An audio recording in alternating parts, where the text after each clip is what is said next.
Punjabi news ਅੱਜ ਪਹੁੰਚਿਆ ਹੈ ਲੁਧਿਆਣਾ ਦੀ ਦਾਣਾ ਮੰਡੀ ਵਿਖੇ, ਜਿੱਥੇ ਕਾਂਗਰਸ ਦੀ ਸਮੁੱਚੀ ਟੀਮ ਵੱਲੋਂ ਅੱਜ ਸੱਤਿਆਗ੍ਰਹਿ ਕੀਤਾ ਗਿਆ ਹੈ। ਇਹ ਸੱਤਿਆਗ੍ਰਹਿ ਮਣੀਪੁਰ ਦੇ ਲਈ ਹੈ, ਜਾਣ ਵਾਲੀਆਂ ਇਲੈਕਸ਼ਨਾਂ ਦੇ ਲਈ ਹੈ।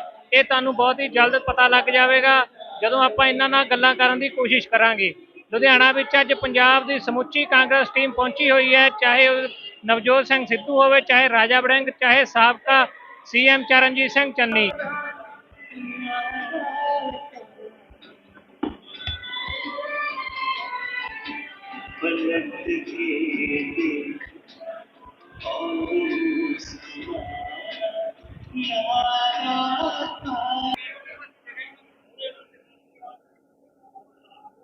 मैडम बैठो जी, बैठो।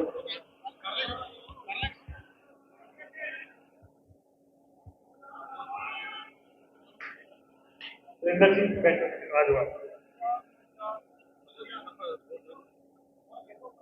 मेरी एक बार फिर बेनती है सच्चे पासे लीडर से बात तुरंत वाले पर्सनल खड़े हैं जी साहब।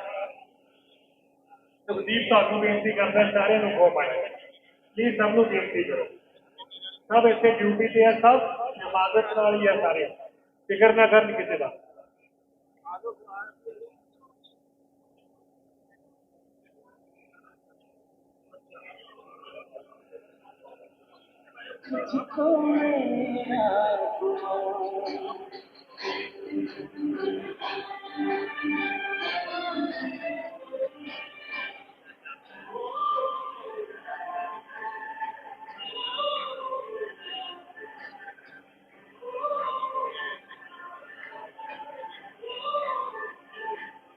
थोड़ी थोड़ी बेनती इधर जी, थोड़े थोड़े इधर हो जी सच्चे पासे अपना परमजीत जी वजी साहब सारे को बेनती करना थोड़े थोड़े पिछे हो जाते। प्रिंसीपल जी थोड़े थोड़े पिछे हो जाए।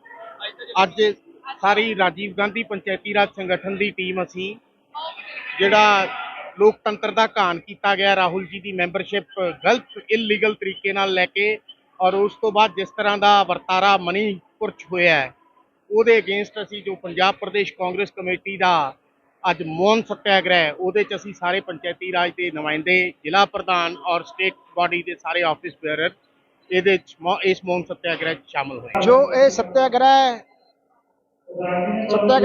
ਮੌਨ ਬਾਅਦ ਰੱਖੇ ਜਾ ਰਹੇ ਨੇ, ਇਹ ਸਾਰੀ ਦੇਣ ਸਾਡੇ ਹਿੰਦੁਸਤਾਨ ਦੇ ਪ੍ਰਧਾਨ ਮੰਤਰੀ ਜੀ ਮੋਦੀ ਜੀ ਦੀ ਹੈ। ਜਦ ਦੀ BJP ਸਰਕਾਰ ਬਣੀ ਹੈ ਉਹ ਕਾਂਗਰਸੀਆਂ ਤੇ ਬਹੁਤ ਪਰਚੇ ਦੇ ਰਹੇ ਨੇ। ਇਹ ਵੀ ਪਰਚਾ ਰਾਹੁਲ ਗਾਂਧੀ ਜੀ ਦੇ ਗੁਜਰਾਤ ਦੇ ਵਿੱਚ ਝੂਠਾ ਪਰਚਾ ਪਾਇਆ ਹੈ, ਜੋ ਉਹਨਾਂ ਦੀ 4 ਤਰੀਕ ਪਈ ਹੈ। ਉਹਦੇ ਵਿੱਚ ਇਹ ਫੈਸਲਾ ਹੋਣਾ 4 ਤਰੀਕ ਨੂੰ। ਉਹਦੇ ਵਿੱਚ ਸਾਡੇ ਪੰਜਾਬ, ਹਰਿਆਣਾ, ਹਿਮਾਚਲ, ਰਾਜਸਥਾਨ ਸਾਰਿਆਂ ਹੀ ਸਟੇਟਾਂ ਵਿੱਚ 28 ਦੇ 28 ਸਟੇਟਾਂ ਵਿੱਚ ਮੌਨ ਸੱਤਿਆਗ੍ਰਹਿ ਲਾਏ ਜਾ ਰਹੇ ਹਨ। ਇਹਦੇ ਵਿੱਚ ਸਾਡੇ ਪੰਜਾਬ ਦੇ ਪ੍ਰਧਾਨ ਰਾਜਾ ਵੜਿੰਗ ਜੀ ਇੱਥੇ ਲੁਧਿਆਣਾ ਸ਼ਹਿਰ ਦਾਣਾ ਮੰਡੀ ਦੇ ਵਿੱਚ ਸੱਤਿਆਗ੍ਰਹਿ ਦੇ ਬਹੁਤ ਤਕੜਾ ਇਕੱਠ ਹੋਇਆ ਹੈ। ਉਹਨਾਂ ਨੇ ਇੱਥੇ ਇਹ ਸਮਾਗਮ ਰੱਖਿਆ ਹੈ। ਇਹ ਹਿਮਾਚਲ 'ਚ ਵੀ ਰੱਖੇ ਜਾਣੇ ਆ, ਪੰਜਾਬ 'ਚ ਵੀ ਹਰਿਆਣਾ। ਇਹਦਾ ਫੈਸਲਾ 4 ਤਰੀਕ ਨੂੰ ਆਵਾਂਗੇ।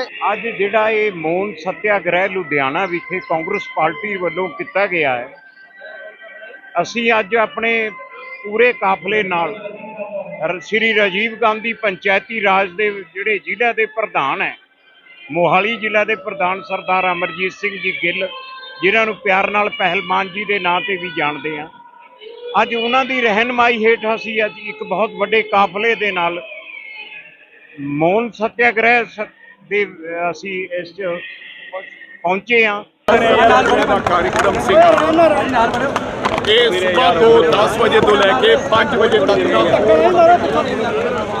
मौन सत्याग्रह सीगा। ये देश दियां ਉਹਨਾਂ ਤਾਕਤਾਂ ਦੇ ਖਿਲਾਫ ਸੱਤਿਆਗ੍ਰਹਿ ਹੈ ਜਿਹੜੀਆਂ ਇਸ ਦੇਸ਼ ਨੂੰ ਤੋੜਨਾ ਚਾਹੁੰਦੀਆਂ ਨੇ, ਜਿਹੜਾ ਇਸ ਦੇਸ਼ ਦੇ ਸੰਵਿਧਾਨ ਨੂੰ ਤੋੜਨਾ ਚਾਹੁੰਦੀਆਂ ਨੇ, ਇਸ ਲੋਕਤੰਤਰ ਨੂੰ ਤੋੜਨਾ ਚਾਹੁੰਦੀਆਂ ਨੇ। ਇਸ ਕਰਕੇ ਜਿਸ ਪ੍ਰਕਾਰ ਰਾਹੁਲ ਗਾਂਧੀ ਜੀ ਨੂੰ ਸੱਚ ਬੋਲਣ ਦੀ ਮੇਰੇ ਲੀਡਰ ਨੂੰ 2 ਸਾਲ ਦੀ ਸਜ਼ਾ ਦੇ ਕੇ ਔਰ ਉਹਨਾਂ ਦੀ ਐਮਪੀਸ਼ਿਪ ਖਾਰਜ ਕੀਤੀ ਗਈ, ਇਹ ਲੋਕਾਂ ਨੂੰ ਦੱਸਣ ਵਾਸਤੇ ਕਿ ਇਸ ਗੱਲ ਦੀ ਕੋਈ ਪਰਵਾਹ ਨਹੀਂ ਹੈ ਸਾਡੇ ਲੀਡਰ ਨੂੰ, ਕਿ ਉਹਨਾਂ ਨੂੰ 2 ਸਾਲ ਦੀ ਸਜ਼ਾ ਕਰ ਦਿੱਤੀ ਗਈ ਔਰ ਉਹਨਾਂ ਦੀ ਸਦਸਤਾ ਰੱਦ ਕਰ ਦਿੱਤੀ ਗਈ।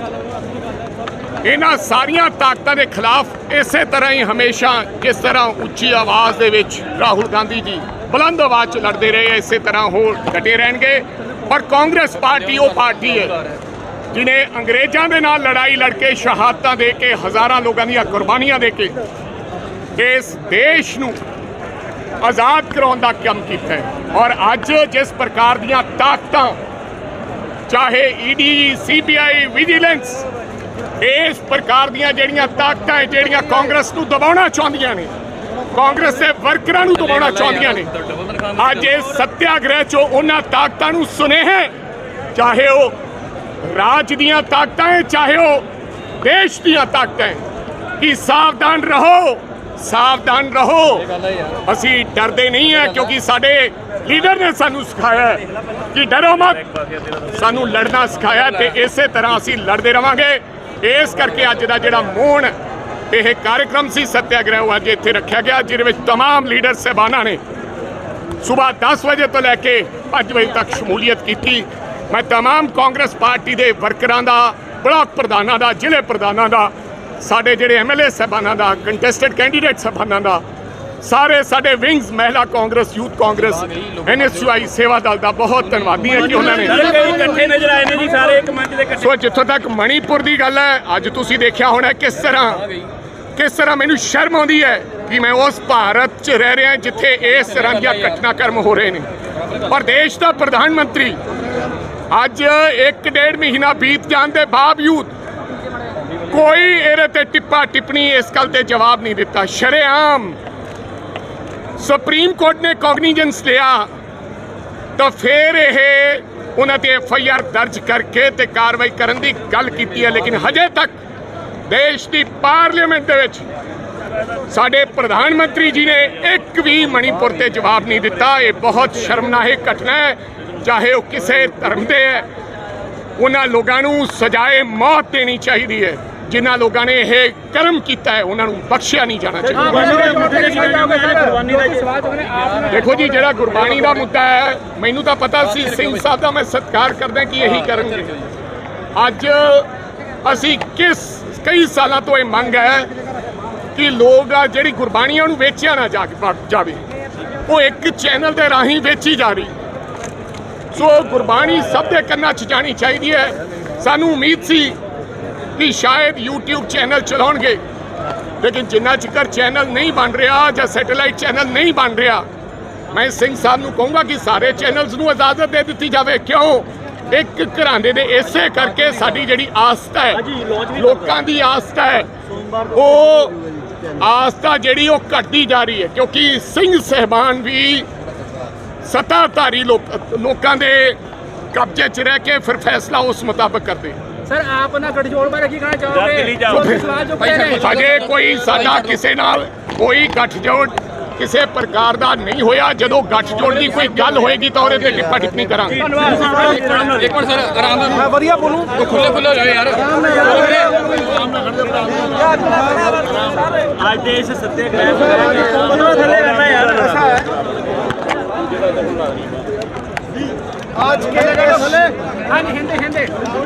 आज के इस सत्याग्रह को बल पंजाब के लोगों ने दिया,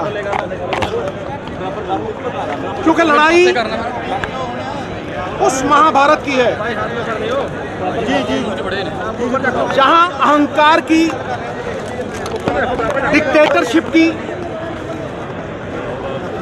डिक्टेटरशिप की लोकतंत्र से है। राहुल गांधी के पूर्वजों ने श्री कृष्ण से प्रेरणा लेके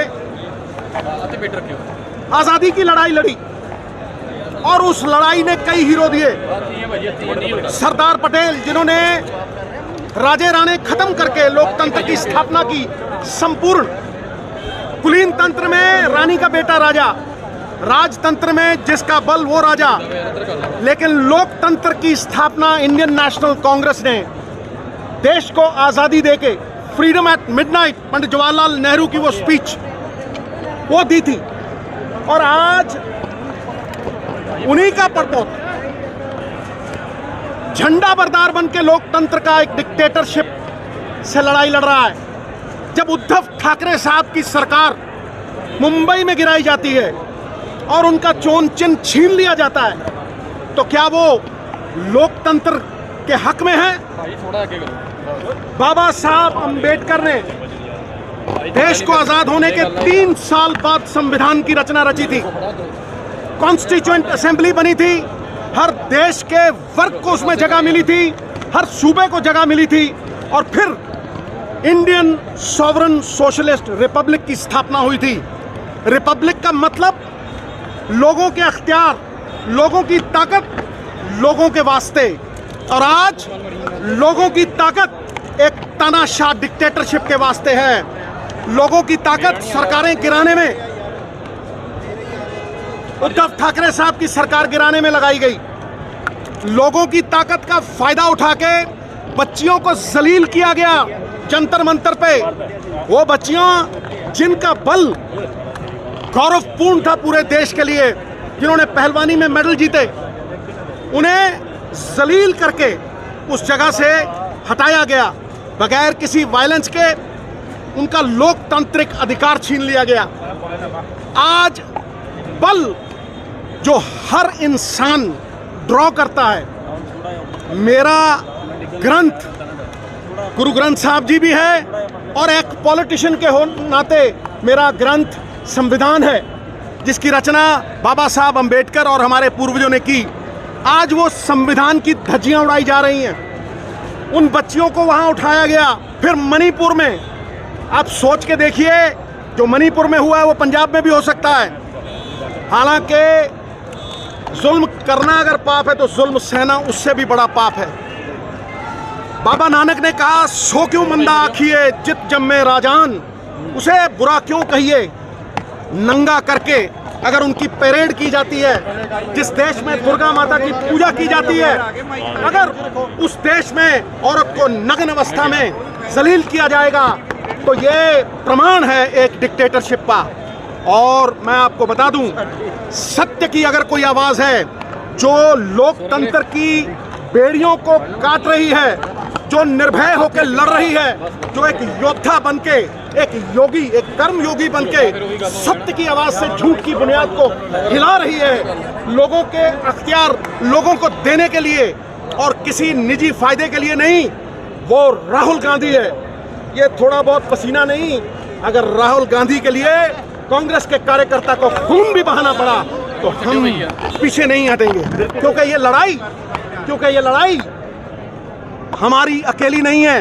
ये लड़ाई हमारी अस्मिता की है, देश की आज़ादी की है। और मैं कह दूं, राहुल गांधी को मुजरिम ना यूं समझना।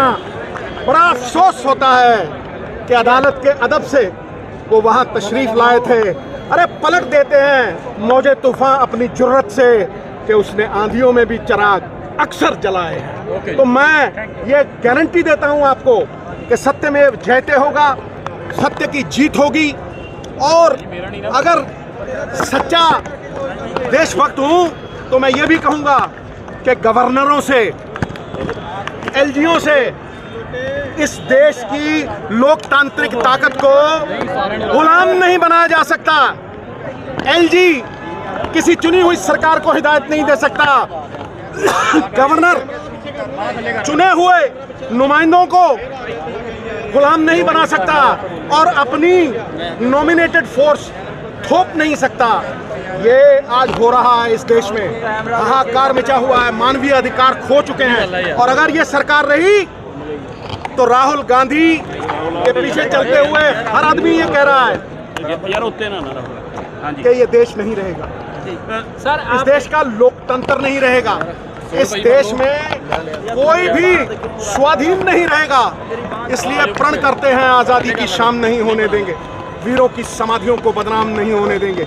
जब तक तन में गर्म लहू की एक बूंद भी बाकी है, भारत माता का आंचल नीलाम नहीं होने देंगे। सर दिल्ली के आप कांग्रेस के गठजोड़ ਨੂੰ ਲੈ ਕੇ ਜਿਹੜੇ सवाल खड़े किए जा रहे हैं, मैं जवाब दूंगा इस पे पूरी तरह से। देखिए, ये गठबंधन, ये अलायंस बीजेपी को भयभीत कर रही है। वोट परसेंटेज के साथ साथ ताकत, जैसे 5 नदियों की ताकत इकट्ठी हो जाए तो किस जोशो खरोश से बहती हैं। 3 नदियां त्रिवेणी में किस तरह से पानी बहता है। इस तरह से भय का कारण यह है कि लोकतंत्र को बचाने के लिए हिंदुस्तान के संविधान के साथ खड़े हुए हैं सब। ये किसी पार्टी की अलायंस नहीं है, ये संविधान की अस्मिता को, संविधान की आन बान शान को स्थापित करने के लिए एक अलायंस हुई है। जो लोग अलायंस का नाम देते हैं वो भूल जाएं, ये अलायंस नहीं है। ये विचारधारा भी नहीं रहेगी, पार्टियां भी नहीं रहेंगी अगर यहाँ डिक्टेटरशिप कायम हो गई। जहाँ जहाँ डिक्टेटरशिप हुई है, जहाँ जहाँ तानाशाह राज हुआ है, चाहे वो हिटलर का हो, मुसोलिनी का हो, हुसैन का हो, किसी का हो, मैं कहता हूँ वहीं वहीं भगवान ने किसी अपने बंदे के जरिए उस डिक्टेटरशिप को मिटाया है। और डिक्टेटरशिप जब भी आती है लोगों में असंतोष बढ़ता है और क्रांति आती है, और इस क्रांति का नाम है इंडिया। इंडिया लोकतंत्र की रक्षा के लिए, झंडा बरदार बनने के लिए, पहरेदार संविधान के बनने के लिए, क्योंकि अगर संविधान न रहा तो मानवीय अधिकार नहीं रहेंगे। और ये जो एजेंसीज हैं, ईडी, इलेक्शन कमीशन, जब कोई ममता बनर्जी अपने सूबे में ये कहती है कि ईवीएम यूज हुए हैं, तब तक शंका उठती है। जब इटली, फ्रांस, यूएसए, ब्रिटेन और बड़ी बड़ी ताकतें, फर्स्ट वर्ल्ड कंट्रीज ईवीएम्स को समुंदर में फेंकते हैं और कहते हैं कि ये टेक्नोलॉजी जो है ये हैक हो सकती है, हमें वापस बैलेट पे जाना होगा, तब तानाशाह लोगों का खून खौलता है और वो गेम खेलते हैं। गेम खेलने से कुछ नहीं होगा। तूफान जब झूम के उठेगा तिनकों से न टाला जाएगा, और उस तूफान का नाम है राहुल गांधी। उस तूफान का नाम है खड़गे साहब द्वारा एक ऐसी निर्मित इंडिया जिसको देख के पसीने छूट रहे हैं भारतीय जनता पार्टी वालों के, क्योंकि कुर्सी डगमगा रही है। भय चारों तरफ जो बांटते हैं, लोकतंत्र का डंडा तंत्र बनाने वाले, लोकतंत्र का हुंडा तंत्र बनाने वाले, सत्ता पैसों से हथियाने वाले आज घबरा गए। मैं कहता हूं कि अगर मेरी पार्टी का लीडर खड़गे साहब, प्रियंका गांधी, राहुल गांधी, सोनिया गांधी मुझे कहेंगे कि देश हित में संविधान के साथ खड़े हो जाओ, तो यही मेरे पिता ने कहा था, यही देश को आज़ाद करने वालों ने कहा था, यही लड़ाई शहीद आजम भगत सिंह ने लड़ी थी। अगर लोकतंत्र ना रहा गुरु तो तुम कहाँ रहोगे, तुम्हारे अधिकार कहाँ रहेंगे। अगर संविधान से ड्रॉ करने वाली एजेंसीज, ईवीएम्स की बात उठती है, इलेक्शन कमीशन ने डिस्क्वालीफाई किया राहुल गांधी को डिबेट के मामले में ऐसा होता है क्या? चाहे वो इलेक्शन कमीशन ने नहीं किया, कोर्ट ने किया, कानून भी कभी कभी सोता है लेकिन मरता नहीं। कानून सोता है, मरता नहीं, लेकिन कानून के जागने का वक्त भी आ गया है। तो जैसे पंजाब के सर खेतरा दे हालात रहने पंजाब दी, मैं कहता हूं ये किसी अकेली विचारधारा रहेगी नहीं। जब संविधान ना रहा तो विचारधारा कहां से? जब लोकतंत्र ना रहा और एक राजतंत्र की स्थापना हो गई, डंडा तंत्र की स्थापना हो गई, गुंडा तंत्र की स्थापना हो गई, तो लोगों के अधिकार, लोगों के अख्तियार कहाँ हैं? तो ये लोगों के अख्तियार के लिए सभी ऑपोजिशन पार्टीज संविधान को बचाने के लिए इकट्ठे हुए हैं और झंडा बरदार राहुल गांधी। सर पंजाब 'ਚ ਕਿਹਾ ਜਾਂਦਾ ਸੀ ਵੀ ਜਿੱਦਾਂ ਦਿੱਲੀ ਦੇ ਵਿੱਚ ਜਿਹੜੀ ਮੀਡੀਆ ਖਰੀਦੀ ਗਈ ਹੈ ਮੋਦੀ ਕੋਲ। मैं ਤੁਹਾਨੂੰ ਕਹਿ ਰਿਹਾ ਕਿ ਭਾਈ ਹਰੇਕ ਦਾ ਕੋਈ ਬੌਸ ਹੁੰਦਾ ਹੈ। हाईकमांड जो तय करेगी वो सोच समझ के तय करेगी। और हाईकमांड अगर कॉन्स्टिट्यूशन ਨੂੰ ਬਚਾਉਣ ਦੇ ਲਈ ਸੁਨੀਲ ਜਾਖੜ ਵੱਲੋਂ ਕਿਹਾ ਗਿਆ ਕਿ ਕਾਂਗਰਸ ਨਾਲ ਸਮਝੌਤੇ ਕਰਕੇ ਆਮ ਆਦਮੀ ਪਾਰਟੀ ਆਪਣੀ ਸਾਖ ਨਹੀਂ ਬਚਾ ਸਕਦੀ ਹੈਗੀ। ਇਹ ਉਹਨਾਂ ਨੂੰ ਜਵਾਬ ਦੇਣ ਦਾ ਸਮਾਂ ਨਹੀਂ, ਇਹ ਆਪਣੀ ਗੱਲ ਰੱਖਣ ਦਾ ਸਮਾਂ ਹੈ। ਭਟਕਾ ਨਾ ਮਿੱਤਰ ਪਿਆਰੇ, ਜੇ ਅਕਾਲੀ ਦਲ ਨੂੰ ਮੈਂ ਇੰਨਾ ਹੀ ਕਹਿਣਾ, ਜੇ ਕੱਲ ਨੂੰ ਕੋਈ ਕਹੇ ਵੀ ਤੁਹਾਡਾ ਜਿਹੜਾ ਲੋਗੋ ਹੈ ਉਹੀ ਖੋਲਿਆ, ਹੁਣ ਤੁਸੀਂ ਅਕਾਲੀ ਦਲ ਹੀ ਨਹੀਂ ਰਹੇ ਜਿਵੇਂ शिव सेना ਨੂੰ ਕਿਹਾ ਸੀ, ਤੇ ਕਿਸੇ ਨਾਲ भी हो जाऊगा ना, ये किसी के साथ भी हो सकता है। तो मैं कहता हूँ जितने इकट्ठे हो जाएं, जितने पहरेदार बन जाएं संविधान के, हमारे ग्रंथ के, उतने अच्छे। Sovereign socialist Republic, democratic Republic, ये उसके लिए लड़ाई है, संविधान के लिए लड़ाई है। लोगों की ताकत लोगों तक कहाँ पहुँच रही है? लोगों की ताकत चंद लोगों में सीमित रह गई है। नौकरियाँ कहाँ गई? बैंक लुट गए, देश पे सबसे ज्यादा कर्जा हो गया। कोई बात करता है?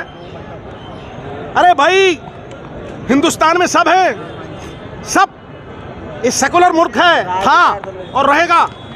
ये उसी सेकुलर देश की अस्मिता, एग्जिस्टेंस की लड़ाई।